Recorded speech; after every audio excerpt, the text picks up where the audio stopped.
వేదిక మీదున్న వేదిక ముందున్న నా ఇంకా సేపట్లో సత్కారం అందుకోతున్నటువంటి ఉపాధ్యాయులందరికీ కూడా నా శుభాకాంక్షలు.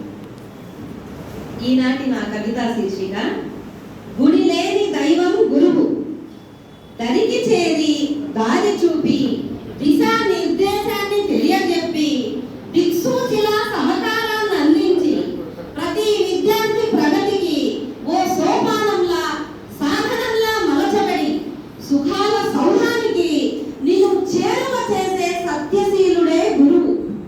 సుశీలుడు, సుశిక్షితుడు, సంరక్షకుడు అజ్ఞాన శిబిరాన్ని అధిగమించేలా అధోలోకానికి నువ్వు అణచబడకుండా అన్ని వేళల్ని అంతగా నింపుతూ విద్యా వ్యవసాయాన్ని చేసే కృషివరుడే మన ఉపాధ్యాయుడు.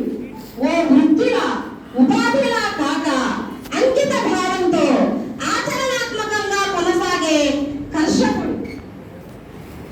గురువు లేని స్థలం లేదు, చదువు లేని స్థానం మనలేదు. రాజులైనా వీర భోజ్యులైనా విద్య లేక ఉన్నతి లేదు.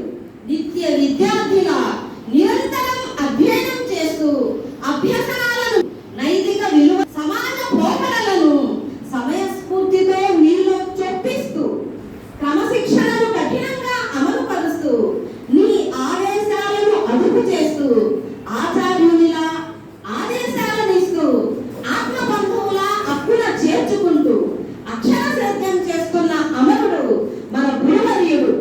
కఠిన శిలను కమనీయ శిల్పంలా మలిచే మహనీయుడు, మహా ఋషితుల్యుడు. తల్లిదండ్రులను మరపించి తోడుగా నిలిచే నిజనేస్తం గురువు. సంజీవనిని సైతం ఎరుకపరిచేవాడు గురువు. త్రిమూర్తులను మించిన త్రికాలజ్ఞాని గురువు. నిత్యం నేలపై నడయాడే స్వయంభూ గురువు. అన్నిటినీ మించి సాక్షాత్ భగవత్ స్వరూపుడే మన గురువు. ధన్యవాదాలు.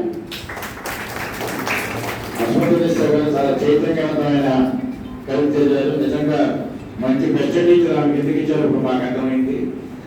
రాజు అయినా వీర భోజ్యుడైనా అజ్ఞాన దిగరాని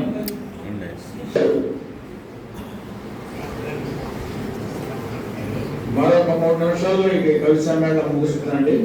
ఇంకా ఎవరైనా కవులంటే పేరు ఇవ్వాల్సిందిగా కోరుతున్నా.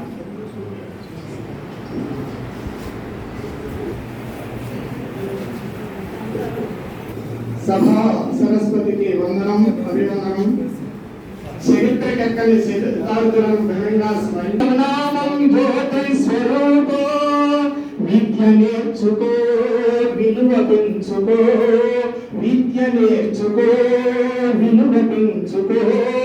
అక్షర విత్తులను నల్లబల్ల మడిలో నాటుతూ సవ్యమైన ఆలోచన బలాన్నిస్తూ జ్ఞాన పైరు పండిస్తాం. ప్రణామం విద్యా ప్రదాత, ప్రణామం ప్రణామం ప్రేమ స్వరూప, ప్రణామం ప్రణామం జ్యోతి స్వరూప. నిత్య కృషి బల తరగతి గదిలో హారం. మంచి కవి సమర్థులాక నేను లేని వర్తమానము లేదు, నేను లేని భవిష్యత్తు లేదు. నేను లేకున్న జగతి శూన్యము, నేను లేకున్న జగతి అంధకారము. అందుకే అంటున్నా గురు జయ గురుదేవ.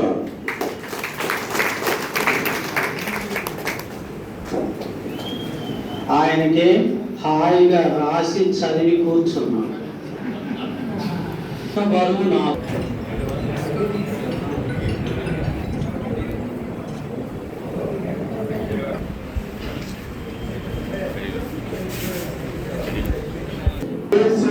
లేనటువంటి రంగం లేదు. సాహిత్య రంగం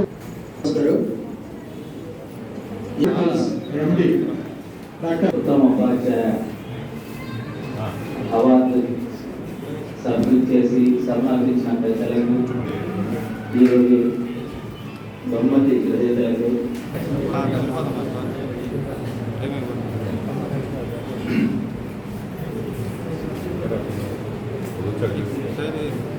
ఉపాధ్యాయ దినోత్సవ శుభాకాంక్షలు తెలియజేసుకుంటూ మరి ఈ సభకి సభాధ్యక్షులుగా వ్యవహరిస్తున్నటువంటి పెద్దలు శ్రీ శ్రీనివాసరావు గారికి, అలాగే డాక్టర్ గారికి, విచిత్ర శ్రీనివాస్ గారికి, మోహన్ సత్యనారాయణ గారికి, బన్హల్ గారికి, ఇక్కడ విచ్చేసిన పెద్దలందరికీ, ఇంతకుముందు కవి సమ్మేళనంలో పార్టిసిపేట్ చేసిన కవులందరికీ, రేగిశెట్టి రమేష్ బాబు గారికి, వారి ఆధ్వర్యంలో జరిగిన కవి సమ్మేళనం వారందరికీ, అలాగే అవార్డు గ్రహీతలకి, ఉత్తమ ఉపాధ్యాయ అవార్డు గ్రహీతలకి, వాళ్ళని ఉత్సాహపరచడానికి విచ్చేసినటువంటి పూర్వం విద్యార్థులకి, పెద్దలకి, అందరికీ, మీడియా మిత్రులకు పేరు పేరున నమస్కారం. సరే, మనందరికీ తెలుసు డాక్టర్ రాధాకృష్ణ గారి జయంతి సందర్భంగా, అంటే ఆయన పుట్టినరోజుని భారతదేశంలో టీచర్స్ డేగా నిర్వహించుకుంటాం. అనేక మంది పెద్దలు, అనేక మంది పొలిటీషియన్స్, అనేక మంది తత్వవేత్తలు, టీచర్స్ ఈ దేశంలో పుట్టారు. మరి రాధాకృష్ణ గారి జయంతిని లేదా రాధాకృష్ణ గారి బర్త్డేనే మనం టీచర్స్ డేగా ఎందుకు సెలబ్రేట్ చేసుకోవాలి? దాని స్టోరీ ఏంటంటే, ఆయన ప్రెసిడెంట్గా ఎలక్ట్ అయిన తర్వాత వారి మిత్రులందరూ ఒకసారి మీ బర్త్డేని మేము నేషనల్ వైడ్గా సెలబ్రేట్ చేసుకుంటామని ప్రపోజల్ పెట్టినప్పుడు, నా బర్త్డే కాదు, ఈ సందర్భంగా టీచర్స్ అందరినీ సెలబ్రేట్ చేసుకునే విధంగా ఉపాధ్యాయ దినోత్సవాన్ని చేసుకుంటే బాగుంటుందని ఆయన ప్రపోజ్ చేశారు. దాని వెనుక తత్వం ఏంటంటే, అసలు ఈ రాధాకృష్ణ గారు ఎవరు? ఈ రాధాకృష్ణ గారికి టీచర్గా ఎందుకు మంచి పేరు వచ్చింది? ఆ తర్వాత పొలిటీషియన్, ఆ తర్వాత మిగతా విషయాలు. ఆయన బై ట్రైనింగ్ ఫిలాసఫీ చదువుకున్నాడు, తత్వశాస్త్రం చదువుకున్నాడు. ఆ రోజుల్లో అంటే మనం మాట్లాడుకుంటుంది ఎర్లీ 1900s. ఆయన 1888లో పుట్టాడు అంటే ఆయన కాలేజీకి వచ్చేసరికి 1910 ఆ టైం అయ్యి ఉంటుంది.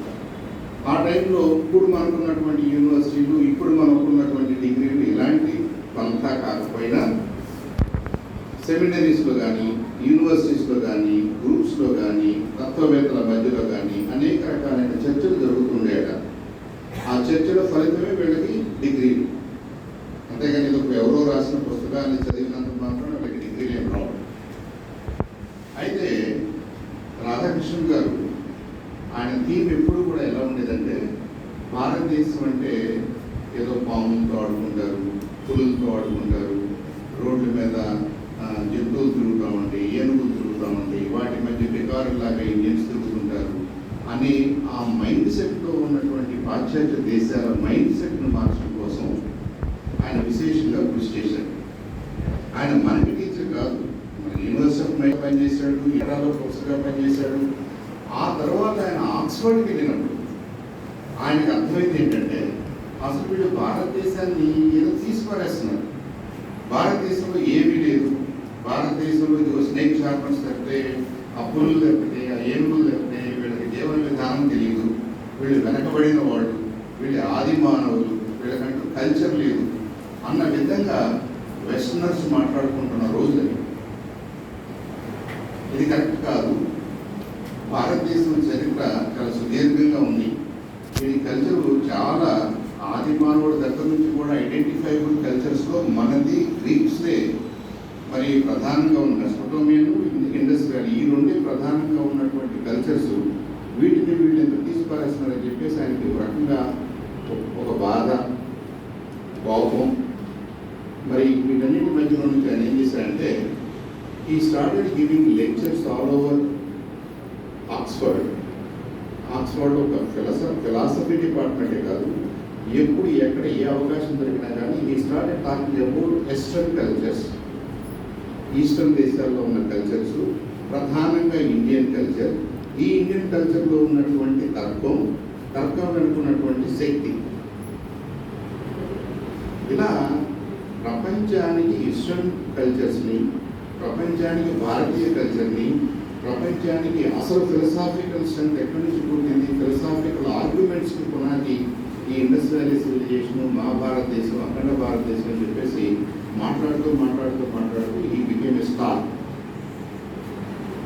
ఆయన ఆ తర్వాత మనం ఏం చేస్తామంటే 52లో మన ప్రభుత్వం ఏర్పడినప్పుడు ఆయన్ని ఫస్ట్ వైస్ ప్రెసిడెంట్గా ఎన్నుకున్నారు. దానికంటే ముందు ఈ కాన్స్టిట్యూయెంట్ అసెంబ్లీలో రాజ్యాంగాన్ని రాస్తున్న ప్రక్రియ మొదలైనప్పుడు ఆయన డెఫినెట్గా ఈ భావాన్ని మనం ఎరిగించాలనేది ఆయన తప్ప.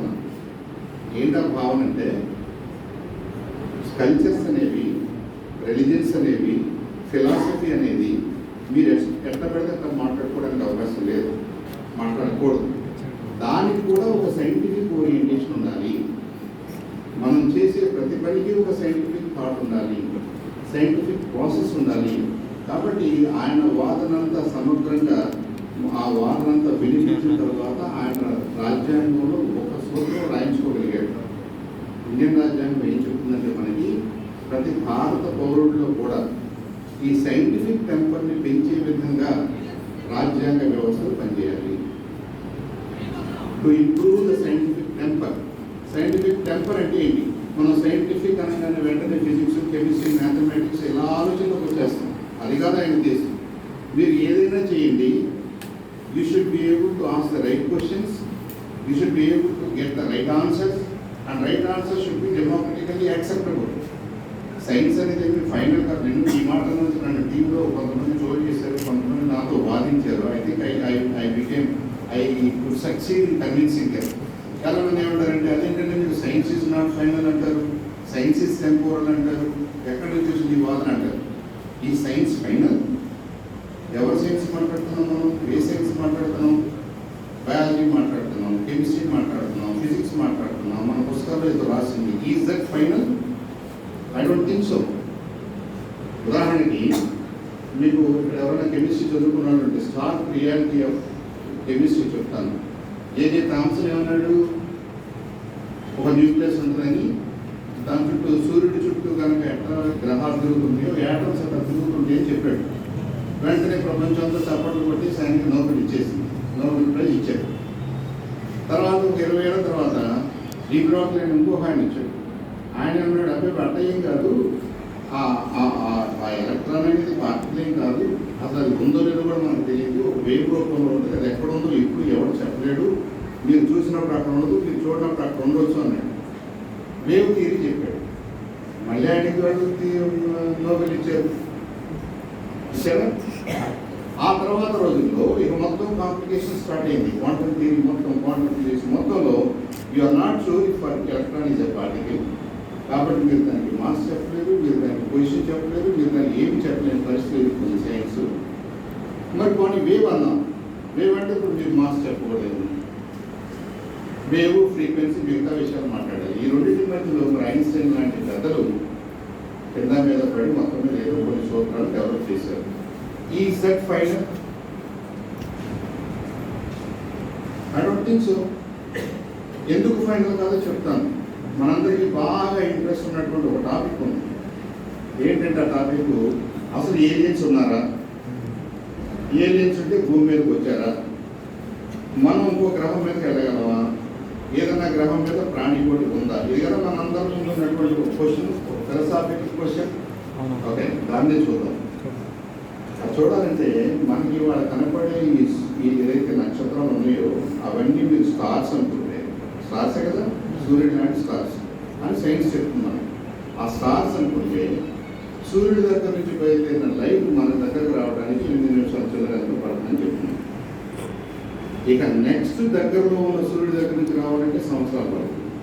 ఆ నెక్స్ట్ దగ్గర ఇంకో నక్షత్రం నుంచి రావాలంటే 100 సంవత్సరాలు, 1000 సంవత్సరాలు, లక్షల సంవత్సరాలు, billions and billions of years ప్రయాణం చేస్తే కానీ ఆ కాంతి ఇక్కడ రావట్లేదు అనుకోండి. ఎంతవరకు ఒప్పుకుంటారా? ఓకే, ఇప్పుడు రెండో థియరీ చూద్దాం. సూర్యుడి చుట్టూ ఉన్న గ్రహాల్లో భూమి అనే గ్రహము కొంత దూరంలో ఉంది, తగిన సూర్యరశ్మి దీనికి అందుతుంది. దీనికి చంద్రుడు అనే ఒక ఉపగ్రహం ఉంది. ఆ చంద్రుడు ఉండటం వల్ల ఈ భూమి మీద వాతావరణం స్థిరీకరించబడి మనం జీవరాశి పెరుగుతుంది. సూర్యుడి వల్ల జీవరాశి క్రియేట్ అయితే చంద్రుడి వల్ల ఇది అభివృద్ధి చెందుతుంది, పెరుగుతుంది, తినగలుగుతుంది, మనగలుగుతుంది. ఇలాంటి కాంబినేషన్ ఇన్ని రకాల స్టార్స్ ఎక్కడో ఒక చోట ఉండే అవకాశం ఉంటుంది కదా, ఉండదు. కాబట్టి ఎక్కడో లైఫ్ ఉంటుంది. ఆ లైఫ్ మనకంటే ముందు ఇవాల్వ్ అయ్యి ఉండొచ్చు, లేటర్ ఆన్ ఇవాల్వ్ అయ్యి ఉండొచ్చు, మనకంటే ముందు ఉండొచ్చు, మనకంటే వెనక ఉండొచ్చు. కాబట్టి వాళ్ళు రావడానికి అవకాశం ఉందా? ఉంది కదా. మరి వాళ్ళకి ఎన్ని సంవత్సరాలు పడుతుంది అక్కడి నుంచి రావడానికి అనుకుందాం. మనకి ఎన్ని సంవత్సరాలు పడుతుంది ఎక్కడి నుంచి అక్కడికి వెళ్ళడానికి? లైట్ వేసి పడుతుంది అంటున్నాం. అంటే ఒక లైట్ కాంతి కిరణం సంవత్సర కాలం పాటు ప్రయాణం చేస్తే ఉన్న దూరాన్ని ఒక లైట్ ఇయర్ అంటున్నారు. సూర్యుడి నుంచి కాంతి మనకు రావడానికి 8 నిమిషాలు పడుతుంది, 8 నిమిషాలు సమ్ సెకండ్ పడుతుంది. మరొక సంవత్సరంలో ఎంత దూరం ఉండాలి? 1000 సంవత్సరాలకు ఎంత దూరం ఉండాలి? అక్కడెక్కడో సూర్యుడి చుట్టూ అలాంటి నక్షత్రం చుట్టూ ఒక గ్రహం ఉంటే, ఆ గ్రహం మీద జీవరాశి ఉంటే, ఆ జీవరాశి మన భూమి మీదకి వస్తే దాన్ని మనం ఏలియన్ అంటే సినిమాలో చూడడానికి బాగా ఉంది. వచ్చారని అనుకున్నాం, రాగలిగారని అనుకున్నాం. వాళ్ళు ఫస్ట్ అండ్ ఫార్మోస్ట్ సూత్రాన్ని వైలేట్ చేయాలి. ఏంటో సూత్రం తెలుసండి? E = mc².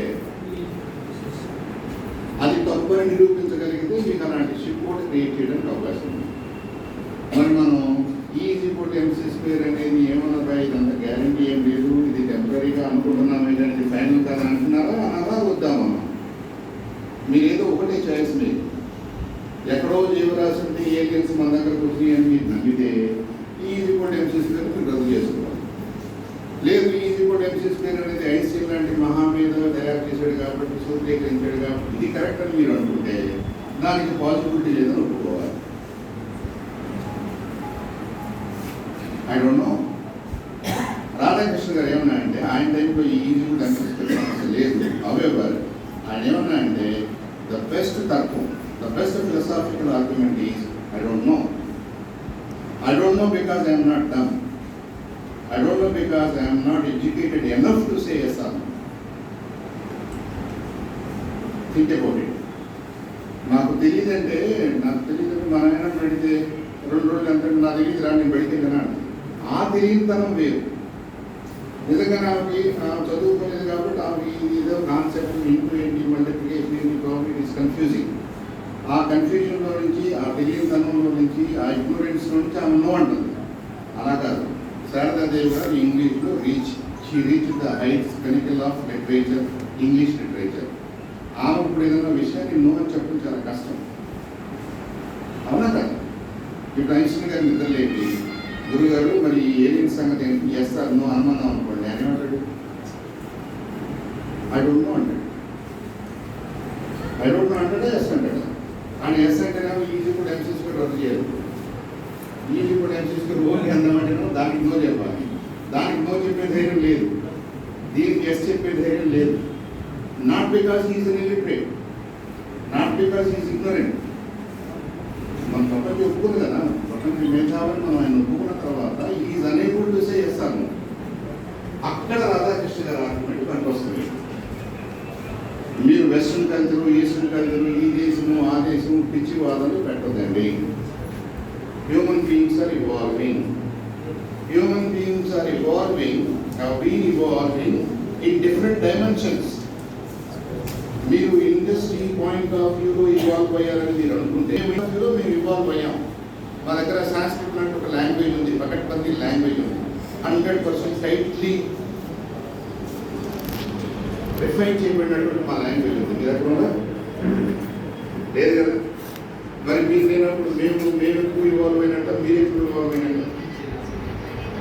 మీరు ఇవాల్వ్ అయ్యారు. ఎక్కడ స్టీమ్ ఇంజిన్ కలుపుకున్నారు, ఇండస్ట్రియలైజేషన్ చేశారు, మిల్స్ తయారు చేశారు, ప్రొడక్షన్ పెంచారు, ఈ రకరకాలు చేస్తున్నారు. That's fine. బట్ మీకంటే ముందు 1000 సంవత్సరాల నాటి మేము వేరేది కూడా చేసాం. కాబట్టి we have evolved in a different way. ఇక్కడ బాటమ్ లైన్ ఏంటంటే what doctor Radhakrishnan would convince the world is about ఏంటది, మీరు మాట్లాడుతున్న దాంట్లో మీరు ముందు ఉండొచ్చు, మీకు తెలియని ఏరియాలో వేరే వాళ్ళు ముందున్నారన్న విషయాన్ని మీరు ఒప్పుకోండి. Then we can discuss about. మీరు అది ఇగ్నోర్ చేస్తాను, అది డిస్కౌంట్ చేస్తాను, దాన్ని నేను ఒప్పుకోరని మీరు అన్నారనుకోండి, మిమ్మల్ని నేను మొండివాడను, మూర్ఖుడు అన్నాను. You are not only stubborn, you are really ignorant. You are not at all learned. ఇది ఫిలాసఫీ. ఇక దీని చుట్టూ మనం మాట్లాడుకుంటే ఇప్పుడు మనకు కనపడుతున్న ప్రతిదాన్ని ప్రొసీడ్ చేయాలనే ఆతృత ఇంట్రెస్ట్ మనలో కలుగుతుంది. Don't accept anything as final. Everything is temporal, everything is progressive. మనకి వాళ్ళు ఏం తెలుసు అనుకుంటున్నాము, అది ఒక కంటిన్యూంలో ప్రోగ్రెస్ అవుతుంది. ఒక చోట ఉన్నాం మనం, మన తర్వాత జనరేషన్ దీనికి తప్పు అనొచ్చు, రైట్ అనొచ్చు, పెంచవచ్చు, తగ్గించవచ్చు, ఏం చేస్తారో మనకు తెలియదు. అలాంటి నాలెడ్జ్ని మనందరం కూడా కొంత బేస్ చేసుకొని, కొంత ఇంప్రూవ్ చేసుకుంటూ, కొంత వాడుకుంటూ, కొంత మాడిఫై చేసుకుంటూ మనం ప్రయాణం చేస్తున్నాము అన్న విషయాలని స్టూడెంట్స్కి ఎవరు చెప్తారు? ఇప్పుడు ఇలాంటి నాలాంటి వాదన ఆలోచనగా 10 minutes వాదన పెట్టేసి నేను బయటకెళ్ళేసరికి 300 మంది ఏమనుకుంటారంటే చంద్రశేఖర్ కొద్దిగా భ్రమించింది, మాకు ఇంతకు ముందు ఆయన ఇలా మాట్లాడేవాడు కాదు, ఏదో చప్పట్లు కొట్టేవాడు, సంతోషం అనేవాడు, వెళ్ళిపోయేవాడు. ఇవాళ ఏంటి అసలు ఫండమెంటల్స్ మాట్లాడుతున్నాడు, ఫిలాసఫీ అంటున్నాడు, ఆయన అంటున్నాడు, ఈయన అంటున్నాడు, ఏం లేదు మార్పు వచ్చింది, పాపం అంటున్నాడు. అవునా? అలా అనుకోని వాదన పెట్టాలి మనం. అలాంటి వాదనకి స్పేస్ ఇవ్వాలి. ప్రతి స్టూడెంట్లో కూడా క్వశ్చనింగ్ పవర్ని పెంచగలగాలి, ప్రశ్న వేసే తత్వాన్ని పెంచాలి. ఆ ప్రశ్న చాలా ఎడ్యుకేటెడ్గా, చాలా మీనింగ్ఫుల్గా, దాన్ని చర్చకు దారి తీసేలాగా ఉండాలి. కానీ ఒకళ్ళనొకరు తిట్టుకోవడానికో, కొట్టుకోవడానికో, డిస్కౌంట్ చేయడానికో కాదు. దెన్ మీరు మాట్లాడుతున్న మాటలు అవుట్ ఆఫ్ ఇగ్నోరెన్స్ మాట్లాడుతున్నారు, not because you are very landed.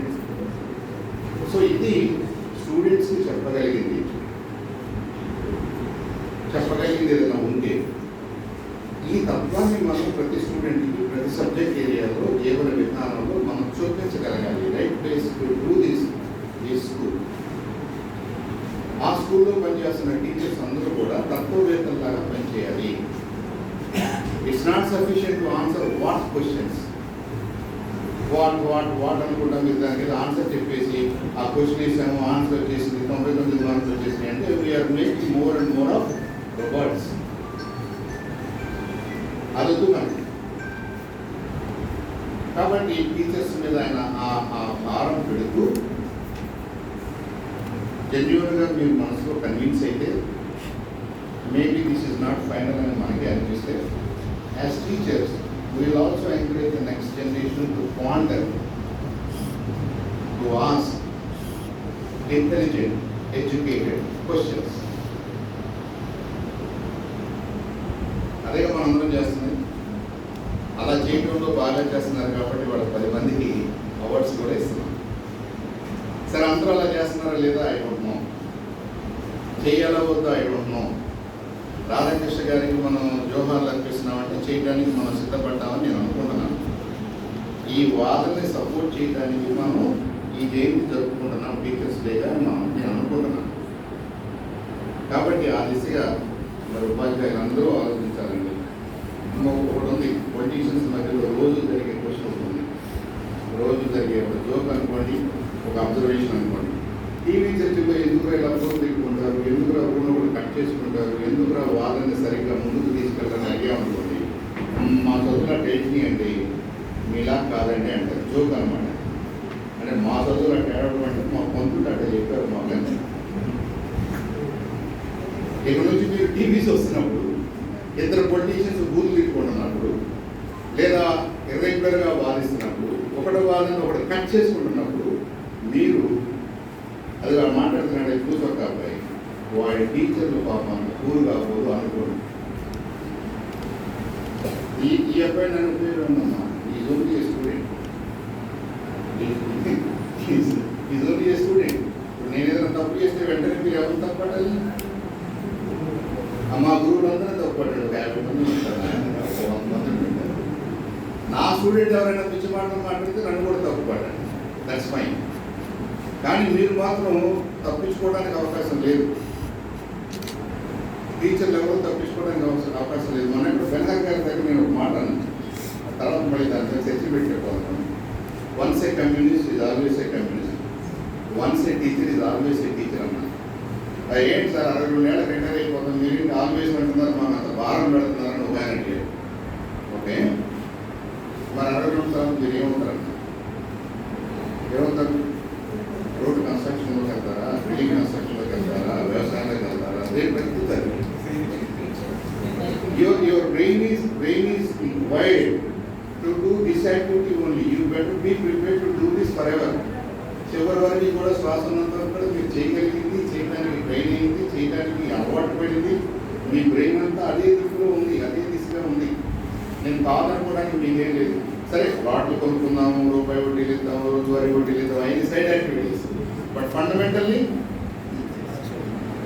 You're teacher కదా. ఎంత బాగా మంచి ప్లాట్ అట్ట కొనుక్కోవాలో చూద్దాం. 5 రూపాయలు కాదు, 10 రూపాయలు కాకపోతే అది ఎట్లా చేయాలో చూద్దాం. అవన్నీ కూడా చూద్దాం. దాంట్లో కూడా కొంత తక్కువ ఉంటుంది. But fundamentally we're not that. I by products. సమాజంలో ఉన్న ప్రెజర్స్ని తట్టుకోవడానికి మనలో మరి లక్షణాలు, మంచి లక్షణాలు, అవలక్షణాలు కొన్ని ఏర్పడి, దట్స్ ఫైన్. దాని మీద నేనేం కామెంట్ చేయట్లేదు. So we're here to appreciate one thing. మనకి తెలిసింది ఫైనల్ కాదు, అది ఏ సబ్జెక్ట్ అయినా కానీ మనకు తెలిసింది అనే టైం స్కేల్ ఎక్కడో ఒక చోట మనం ఆ ప్రోగ్రెస్ ట్రాక్లో ఉన్నాము. ఎక్కువ తెలిసిన వాళ్ళు ఉన్నారు, తక్కువ తెలిసిన వాళ్ళు ఉన్నారు. అది రైట్ అవ్వచ్చు, రాంగ్ అవ్వచ్చు. Is a candidate for modification. మనం ఒప్పుకోవాలి, ముందని మన మనసులో అది ఉండాలి. కాబట్టి ఎక్కడి నుంచి మీరు రేపు ఏదైనా స్టూడెంట్ కొత్త ప్రపోజల్ పెట్టాడు అనుకోండి, 2 times 2 = 3 అన్నాడు అనుకోండి, వెంటనే వాడిని కొట్టడానికి మీరు సిద్ధం అవ్వదు. లాజిక్ అడగండి. Maybe has a logic, I don't know. ఇప్పుడు ఏలియన్స్ ఉన్నాయంటే అందరూ చప్పట్లు కొట్టేవాళ్ళు, మీరు ఏలియన్స్ ఉన్నాయంటే మీకు ఈజీ కూడా ఎంసెస్కొని రద్దు చేయాలన్నా కానీ నన్ను పిచ్చోడు చూసినట్టు వస్తున్నారు. మరి logically that is what it is. ఎవరైనా ఫిజిక్స్ వాళ్ళు ఉంటే మీరు చెప్పండి, మీరు ఎలా చేస్తారు? మీరు ఎక్కడి నుంచో ఏదో సిస్టంలో నుంచి మోర్ దాన్ స్పీడ్ ఆఫ్ లైట్లో ట్రావెల్ చేసే స్పేస్ షిప్ తయారు చేసి అక్కడి నుంచి ఏలియన్స్ ఇక్కడ వచ్చి మీరు వాదిస్తున్నారంటే ఒక ఫ్యాక్టరీ మీరు వదిలేస్తున్నారు. ఐన్స్టీన్ పుట్టే లిమిట్ ఆన్ ఫిజికల్ స్పీడ్ కదా. Physical thing cannot go beyond the speed of light అని చెప్పాడు కదా మనకి. అది మనం ఒప్పుకున్నాం కదా, దానికి సపోర్ట్ కొట్టాం కదా. మరి దీన్ని ఎలా చేద్దాం? సో ఈ రెండింటికి కాంట్రవర్సీ ఉంది. ఇలాంటి అనేక విషయాల్లో కాంట్రవర్సీస్ ఉన్నాయి, ఇలాంటి అనేక విషయాల్లో అన్సర్టనిటీస్ ఉన్నాయి. బట్ దాన్ని మనం ప్రమోట్ చేయాలి. Don't cut it, don't look for the finality. ఈ progress itself is human progress. ఇది జరుగుతూ ఉండదని సత్యాన్ని గమనించి, జరుగుతూ ఉండటాన్ని ప్రోత్సహిస్తూ, జరుగుతూ ఉండటానికి ఫెసిలిటేషన్స్గా మారాలి మనం. అందుకని ఇంతమంది పిల్లలు ఉన్నారు, అందుకని 700 కోట్ల జనాభా ఉంది, అందుకని ఇంకో 500-600 కోట్ల జనాభా వస్తుంది. I don't know. 1100 crores దగ్గర ఈ పాపులేషన్ స్టెబిలైజ్ అవుతుందని అంటున్నారు సైంటిస్టులు. Maybe not. ఇప్పుడు 700 దగ్గరే ఉన్నాం. ఇంకొక 400 కోట్లు పెరగాలి జనాభా ఈ భూమి.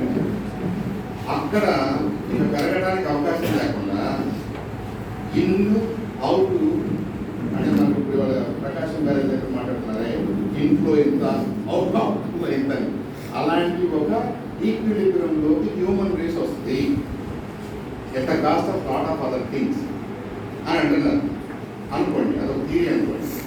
ఆ 1100 కోట్ల ప్రజలు ఈ భూమి మీద నిలబడడానికి ఏమేమి అవసరమో, ఎలాంటి మార్పులు కావాలో, అప్పుడు క్లైమేట్ ఏమవుతుందో, క్లైమేట్ చేంజ్ ఏమవుతుందో, అసలు మనం ఉండడానికి వీలవుతుందా, ఉండదా, ఆ తర్వాత మనం ఎక్కడికి వెళ్ళాలంటే ఏం చేయాలంటే ఎలాంటి బ్రెయిన్స్ మనకు కావాలి, ఇదే తక్కువ. దాన్ని ప్రమోట్ చేయడమే లెర్నింగ్ సైన్సెస్, దాన్ని ప్రమోట్ చేయడమే లెర్నింగ్ హిస్టరీ, దాన్ని ప్రమోట్ చేయడమే లెర్నింగ్ లాంగ్వేజెస్. కాబట్టి every teacher out there is promoting what? A good discussion on uncertainty. నీకు ఇది కూడా తెలీదా? Is a wrong judgment. మీరు ఎవరైనా టీచర్స్ ఏదైనా పిల్లల్ని పట్టుకుని నీ మొహం నీకు ఇది కూడా తెలీదా అన్నారనుకోండి, you are fundamentally working against the principles of uncertainty. పడితే తెలియాల్సిన అవసరం ఏం లేదు, ఎవరు స్క్రిప్ట్ ఏం రాయలేదు, మీకు తెలియాలి రాయాలి. తెలియని వాడితో తెలిసేలాగా చెప్పడం నీ ఇంట్రెస్ట్ ఉన్నవ్వాలి, నేర్చుకోవడం వాళ్ళ ఇంట్రెస్ట్ ఉన్నవ్వాలి. మీ ఇద్దరికి ఇంట్రెస్ట్ ఉంటే తగ్గించడం అనేది మీ బుద్ధి కావాలి. అది రాధాకృష్ణ గారి ఫిలాసఫీ.